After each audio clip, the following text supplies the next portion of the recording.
You walk into a room. You have never been here before. And yet, something stops you. A feeling. Quiet but certain. You have been here before. You haven't. But your brain disagrees. This is called déjà vu. The name comes from French and means simply already seen. And despite what you may have heard, it has nothing to do with past lives, precognition, parallel universes, or psychic perception. None of that. What it has to do with is far more interesting and far more revealing about how your memory actually works. Around 60 to 70% of people experience déjà vu at least once in their lives.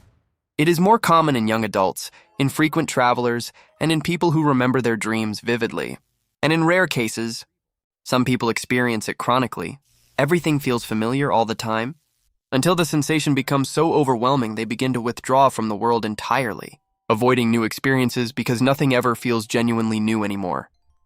So what is actually happening inside your brain? Your brain runs two completely separate systems for memory. One produces actual memories with details, context, images, narrative. The other produces only a feeling of familiarity. No content, no context, no specific recollection, just the raw sensation that something has been encountered before. Normally, these two systems fire together in perfect synchrony. Déjà vu happens in the gap when they don't. The familiarity system fires. The memory retrieval system comes back empty. At the center of this is the hippocampus, a small curved structure deep in the temporal lobe, named after the Greek word for seahorse. It receives input from every sense: sight, sound, smell, emotion, and acts as a binding hub, deciding what gets stored in long-term memory and what gets discarded. It also performs something called rapid pattern matching, constantly comparing what you are experiencing right now against everything you have ever encountered and stored.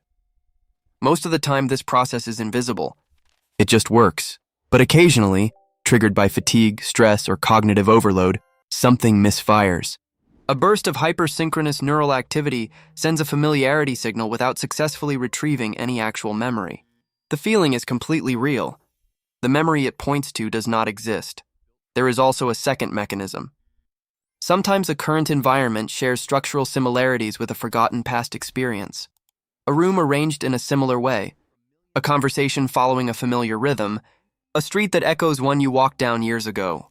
The hippocampus completes the pattern and generates a strong sense of familiarity, even though the original source memory has been entirely lost and cannot be retrieved. Both mechanisms can occur. And both produce the same strange, unsettling sensation, the absolute certainty of having been somewhere you have never been. Déjà vu is not a malfunction. It is a brief recalibration, a self-correcting error in one of the most extraordinary and finely tuned systems in the known universe. A window into how memory is not recorded but actively constructed, moment by moment from fragments of everything you have ever lived. You haven't been here before, but your familiarity system has